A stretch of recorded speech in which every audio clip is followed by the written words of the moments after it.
किसी ने बड़े कमाल की शायरी कही है, भरोसा खुद पे रखो तो ताकत बन जाती है और दूसरे पे रखो तो कमजोरी। तो इसी के साथ स्वागत है आप सभी का आपके चैनल रूट स्टडी क्लासेस पर। तो गाइज आज 9 जनवरी 2021। तो सबसे पहले मैं सभी स्टूडेंट को कहना चाहूँगा कि सभी स्टूडेंट पेन और पेपर लेकर के रेडी हो जाइए, क्योंकि आज का जो सेशन है तो आज के इस सेशन में हम लोग 9 जनवरी के इंपॉर्टेंट करंट अफेयर्स के क्वेश्चंस कवर करेंगे। और यहाँ मैं आपको जितने भी क्वेश्चंस कराऊंगा तो हर एक क्वेश्चन से रिलेटेड मैं आपको एक्स्ट्रा फैक्ट बताऊंगा, तो पूरा वीडियो लास्ट तक देखिएगा। और वीडियो के अंत में मैं आपसे क्वेश्चन भी पूछूंगा जिसका आंसर आपको कमेंट करके बताना है। तो चलिए वीडियो स्टार्ट करते हैं। तो पहला क्वेश्चन है, हाल ही में जारी ब्लूमबर्ग बिलियनियर्स इंडेक्स की रिपोर्ट के अनुसार दुनिया के सबसे अमीर व्यक्ति कौन बने हैं। तो क्वेश्चन काफ़ी इंपॉर्टेंट है, लेकिन आपको लग रहा होगा कि क्वेश्चन रिपीटेड है, बट रुकिएगा, क्वेश्चन रिपीटेड नहीं है।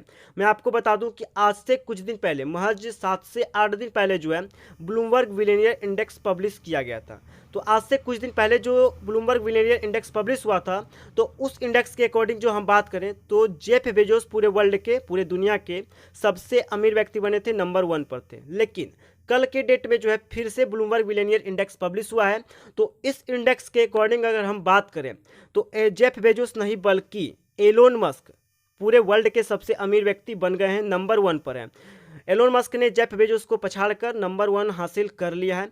और मैं आपको बता दूं एलोन मस्क, तो इसके बारे में आप जानते होंगे, यही है एलोन मस्क। और इनके बारे में आप हर एक को पता है, ये टेस्ला के मालिक है और इनकी एक पर्सनल स्पेस एजेंसी है जिसका नाम है स्पेस एक्स। यानी कि दो कंपनी के मालिक हैं ये, टेस्ला और स्पेस एक्स। टेस्ला जो कि इलेक्ट्रॉनिक कार बनाती है और स्पेस एक्स तो स्पेस एजेंसी है ही। ओके, अब आइए इसके इंपॉर्टेंट पॉइंट को हम लोग देख लेते हैं।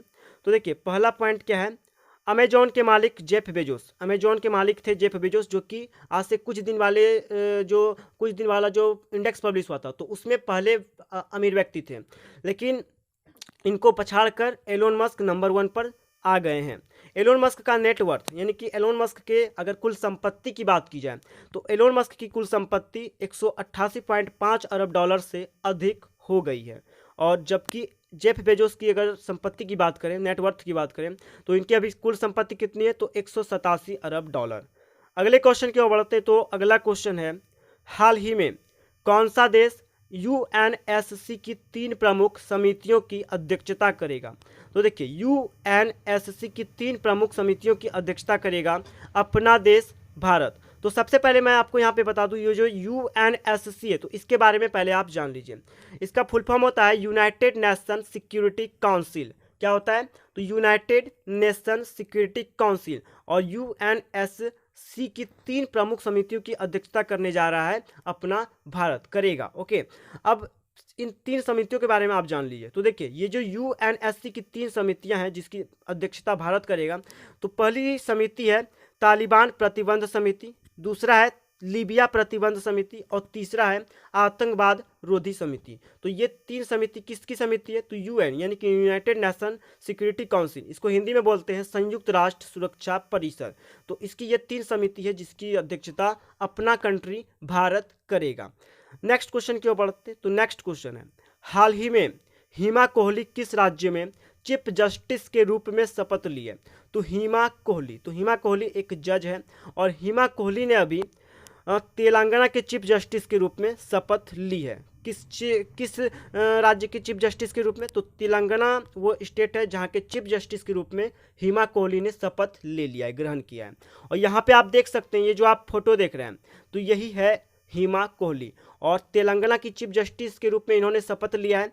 तो तेलंगाना, ये आप मैप में देख सकते हैं, ये है तेलंगाना का मैप। और तेलंगाना की कैपिटल क्या है, तो कैपिटल है हैदराबाद। और प्रेजेंट टाइम में मुख्यमंत्री कौन है, तो मुख्यमंत्री हैं अभी के चंद्रशेखर राव और गवर्नर है तमिलिसाई सुंदरराजन। नेक्स्ट क्वेश्चन की ओर बढ़ते हैं। तो नेक्स्ट क्वेश्चन है, हाल ही में खेलो इंडिया आइस हॉकी टूर्नामेंट का शुभारंभ कहाँ हुआ है। तो खेलो इंडिया आइस हॉकी टूर्नामेंट, तो इसका शुभारंभ हुआ है अभी कारगिल में। ऑप्शन नंबर बी आपका सही हो जाएगा, कारगिल। कारगिल में जो है खेलो इंडिया आइस हॉकी टूर्नामेंट का शुभारंभ हुआ है।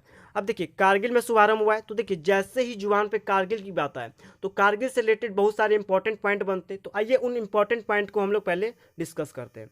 तो देखिए पहला पॉइंट है यहाँ पर, खेलो इंडिया आइस हॉकी टूर्नामेंट का शुभारंभ कारगिल में हुआ है। तो ये तो आपको पहले करे यानी कि करंट से रिलेट करेगा, आपको करंट अफेयर्स ये है आपका।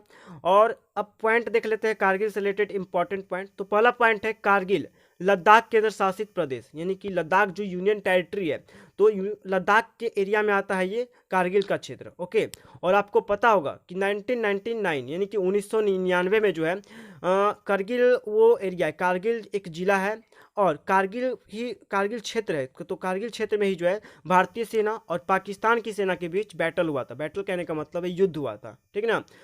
हर एक वर्ष 26 जुलाई को कारगिल विजय दिवस के रूप में मनाया जाता है। कारगिल युद्ध को ऑपरेशन विजय के नाम से जाना जाता है। देखिए यहाँ पर दो ही पॉइंट आपको इंपॉर्टेंट याद रखना है।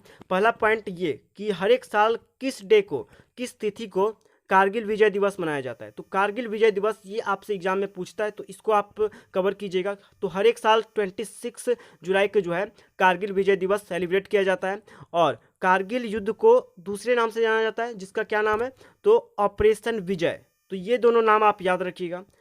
नेक्स्ट क्वेश्चन की ओर बढ़ते हैं। तो नेक्स्ट क्वेश्चन है, हाल ही में एनडीबी ने किस राज्य के लिए 646 मिलियन डॉलर की ऋण समझौते पर हस्ताक्षर किया है। तो एनडीबी, तो एनडीबी का सबसे पहले मैं आपको फुल फॉर्म बता दूं। इसका फुल फॉर्म होता है न्यू डेवलपमेंट बैंक। क्या होता है, तो न्यू डेवलपमेंट बैंक इसका फुल फॉर्म होता है। तो एनडीबी ने अभी 646 मिलियन डॉलर की ऋण समझौते पर सिग्नेचर किया है। तो किस राज्य के लिए ये 646 मिलियन डॉलर है, तो आंध्र प्रदेश के लिए ये 646 मिलियन डॉलर है, जिस ऋण के लिए एनडीबी ने सिग्नेचर किया है। अब एनडीबी, तो सबसे पहले मैं आपको बता दूं एनडीबी, तो एनडीबी की स्थापना कब की गई थी। तो एनडीबी यानी न्यू डेवलपमेंट बैंक, तो इसको स्थापित किया गया था 2014 में। 2014 में इसको स्टेबलाइज्ड किया गया। ओके, और एक चीज़ मैं आपको बता दूं कि न्यू डेवलपमेंट बैंक को 2014 में स्टेबलाइज किया गया और न्यू डेवलपमेंट बैंक ने अभी आंध्र प्रदेश को कितना, तो 646 मिलियन डॉलर ऋण की मंजूरी दी है। तो आइए पहले हम लोग आंध्र प्रदेश की लोकेशन देखते हैं। तो ये है भारत का मैप, इसको पहले थोड़ा जूम करते हैं। इसके बाद ये जो मैं लोकेशन मार्क कर रहा हूँ, हल्का लाल फीका लाल जो आप देख रहे हैं, तो ये है मैप में आंध्र प्रदेश की लोकेशन। कैपिटल की बात करें तो जैसे ही आंध्र प्रदेश की कैपिटल की बात है, तो आपको पता होना चाहिए कि आंध्र प्रदेश की 3 राजधानियाँ हैं। तो ये 3 राजधानियाँ कौन कौन सी हैं, तो पहला राजधानी है आपका विशाखापट्टनम, सेकेंड राजधानी है अमरावती और थर्ड राजधानी है इसका कुर्नूल। तो देखिए ये जो 3 राजधानी बनाया गया है आंध्र प्रदेश का, तो तीनों राजधानी का जो वर्क है वो अलग अलग डिवाइड किया गया है। तो आइए सारे कैपिटल के वर्क के बारे में भी जानते हैं। तो पहला विशाखापट्टनम जो कैपिटल है, तो ये आपका एग्जीक्यूटिव कैपिटल है। एग्जीक्यूटिव कहने का मेरा मतलब है यहाँ पर कि गवर्नमेंट का जो कार्यपालिका, सरकार की जो कार्यपालिका है, तो कार्यपालिका से रिलेटेड जितना भी वर्क होगा, तो टोटल वर्क आपका विशाखापट्टनम में किया जाएगा। फिर उसके बाद है आपका अमरावती। तो देखिए अमरावती लेजिस्लेटिव कैपिटल है। लेजिस्लेटिव कहने का मेरा मतलब है यहाँ पर कि राज्य की जो विधानसभा है, तो राज्य की विधानसभा से रिलेटेड जितना भी वर्क है, तो सभी वर्क आपका अमरावती में होगा। अब लास्ट राजधानी बचा आपका कुर्नूल। तो न्याय, ये न्यायिक राजधानी है। न्यायिक यानी कि जुडिशियल कैपिटल है, और जुडिशियल कैपिटल का मतलब क्या होगा, न्याय यानी कि कानून से रिलेटेड जितना भी काम होगा आपका, तो टोटल काम कुर्नूल में होगा। ओके, अब आंध्र प्रदेश की बात आ ही गई, तो आंध्र प्रदेश के मुख्यमंत्री कौन है, तो मुख्यमंत्री हैं YS जगन मोहन रेड्डी, और गवर्नर कौन है, तो विश्वभूषण हरिचंदन। और यहाँ आपको 2 इंपॉर्टेंट योजनाओं को याद रखना है आंध्र प्रदेश के। तो पहला योजना है जगन्ना विद्या कनुका योजना। तो इस योजना को शुरू किया है YS जगन मोहन रेड्डी, जो कि आंध्र प्रदेश के मुख्यमंत्री हैं।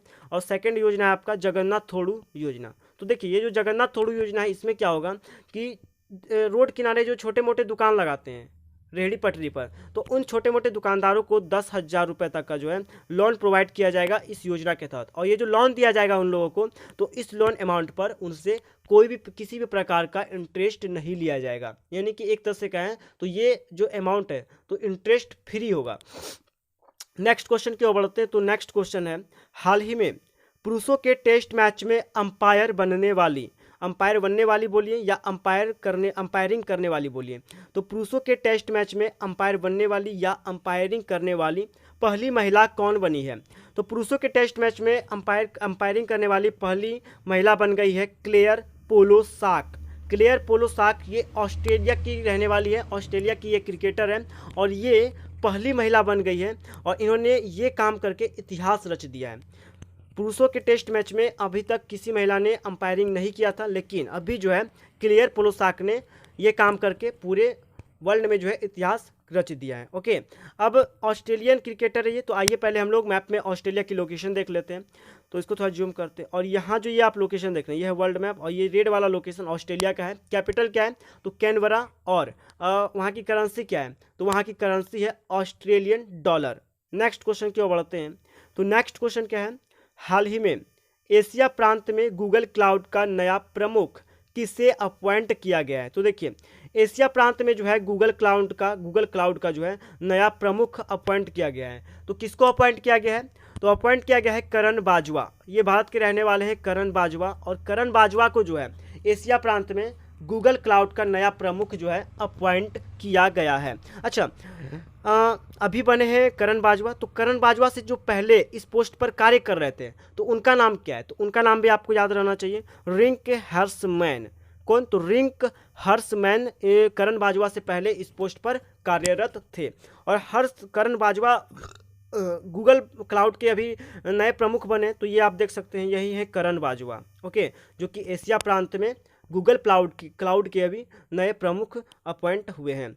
नेक्स्ट क्वेश्चन क्या है, तो नेक्स्ट क्वेश्चन है, हाल ही में सतह से हवा में मार करने वाली मिसाइल MRSAM को DRDO और किस देश के स्पेस एजेंसी ने संयुक्त रूप से विकसित किया है। तो देखिए, सतह से हवा में मार करने वाली मिसाइल जिसका नाम है MRSAM, ये नई मिसाइल है, इसको हाल ही में अभी लॉन्च किया गया है। ओके, तो इसको लॉन्च किया गया है भारत और इजराइल के द्वारा। तो DRDO और किस देश की स्पेस एजेंसी है, तो मैंने आपको बता ही दिया, कोई इजराइल की वो स्पेस एजेंसी है जिसने कि संयुक्त रूप से DRDO, मैंने यहाँ पर लिख देता हूँ, DRDO और प्लस IAI, ये जो IAI है, तो ये इजराइल की स्पेस एजेंसी है। तो इन दोनों ने संयुक्त रूप से मिल करके इस MRSAM को संयुक्त रूप से डेवलप किया है। ओके, और ये जो यहाँ पर DRDO है, तो DRDO को पहले मैं आपको बता दूँ, फुल फॉर्म होता है defence research and development organisation. स्थापना कब की गई थी, तो 1958 को। हेडक्वार्टर इसका है आपका न्यू दिल्ली। और बात है आपका IAI, जो कि इजराइल की स्पेस एजेंसी है, तो इसका फुल फॉर्म होता है इजराइल एरोस्पेस इंडस्ट्रीज। ओके, इसकी स्थापना कब की गई थी, तो इसको स्थापित किया गया था 1953 में, 1953 में IAI को स्थापित किया गया था। अब यहाँ पर MRSAM की बात है, जो कि सतह से हवा में मार करने वाली मिसाइल है, तो इसके बारे में पहले जान लेते हैं। तो देखिए, MRSAM सतह से हवा में मार करने वाली एक शक्तिशाली मिसाइल है। ये जो मिसाइल है, तो दुश्मनों के हेलीकॉप्टर, ड्रोन या कुछ भी जो अटैक करने वाला चीज़ है, तो उसको हवा में ही ध्वस्त कर देगी ये मिसाइल, जिसको कि अभी भारत और इजराइल ने इसको मिल करके लॉन्च किया है। अब देखिए, ये जो MSRM मिसाइल का नाम है, तो इसका फुल फॉर्म क्या होता है, मतलब क्या होता है, तो इसका मतलब होता है medium range surface to air missile. Medium range का मतलब क्या होगा, कि ये मध्यम दूरी वाली है, मध्यम दूरी तय करने वाली ये मिसाइल है, जो कि सरफेस का मतलब है सतह, और एयर, तो यानी कि सतह से उड़ेगी और हवा में जाकर के किसी भी हेलीकॉप्टर, ड्रोन को जाकर के नष्ट कर देगी। ठीक है ना। इस मिसाइल का सफलतापूर्वक परीक्षण भारत में कहाँ पर किया गया है, तो भारत में इसका सफलतापूर्वक परीक्षण किया गया है ओडिशा के चांदीपुर में इंटीग्रेटेड टेस्ट रेंज में। देखिए, अपने भारत में जो है 2-3 ठो टेस्ट रेंज है, जिसमें कि एक आपका आता है पोखरण, और आपका ओडिशा में भी है, फिर बेंगलुरु में भी है, जो कि जहाँ से टेस्टिंग होता है मिसाइलों का। तो अभी कहाँ से मिसाइल को ये जो MRSAM है, तो इसका जो टेस्ट कहाँ से इसका परीक्षण हुआ है, तो ओडिशा के इंटीग्रेटेड टेस्ट रेंज से जो है इसका परीक्षण टेस्ट किया गया है। अब देखिए, इजराइल भी इस मिसाइल को बनाने में हेल्प किया है। तो आइए पहले हम लोग इजराइल की लोकेशन देख लेते हैं। तो देखिए, ये है आपका वर्ल्ड मैप, और यहाँ पे सबसे छोटा यहाँ पे है आपका, ये थोड़ा जूम करके मैं आपको दिखा दूँ, सबसे छोटा सा है, यहाँ पर देख सकते हैं। और यहाँ पे इसका जूमिंग है। इजराइल की कैपिटल क्या है, तो जेरूसलम, और इजराइल की करेंसी क्या है, तो इजरायली सिकेल। और प्रधानमंत्री कौन है वहाँ के इजराइल के, तो बेंजामिन नेतन्याहू वहाँ के प्रधानमंत्री हैं। अगले क्वेश्चन की ओर बढ़ते हैं। तो अगला क्वेश्चन क्या है, हाल ही में वर्ल्ड बैंक ने वित्त वर्ष यानी कि फिनेंशियल ईयर 2020-21 में भारत की अर्थव्यवस्था में कितने प्रतिशत गिरावट का अनुमान लगाया है। तो वर्ल्ड बैंक ने अभी फिनेंशियल ईयर 2021 में जो है भारत की इकोनॉमिक में 9.6% गिरावट का अनुमान लगाया है। वर्ल्ड बैंक जो है, तो वर्ल्ड बैंक ने अभी 9.6% की गिरावट, इसका अनुमान लगाया है कि भारत की अर्थव्यवस्था में 9.6% की गिरावट रह सकती है, इसका भी अनुमान लगाया है वर्ल्ड बैंक ने। अब वर्ल्ड बैंक ने अनुमान लगाया है, तो देखिए वर्ल्ड बैंक इसको स्थापित कब किया गया था, तो वर्ल्ड बैंक को स्थापित किया गया था 1944 में, 1944 में। हेडक्वार्टर की बात करें तो हेडक्वार्टर कहाँ पर है, तो इसका हेडक्वार्टर है अभी वाशिंगटन डीसी, जो कि अमेरिका की राजधानी है। नेक्स्ट क्वेश्चन की ओर बढ़ते हैं। तो नेक्स्ट क्वेश्चन है आंसर ऑफ द डे।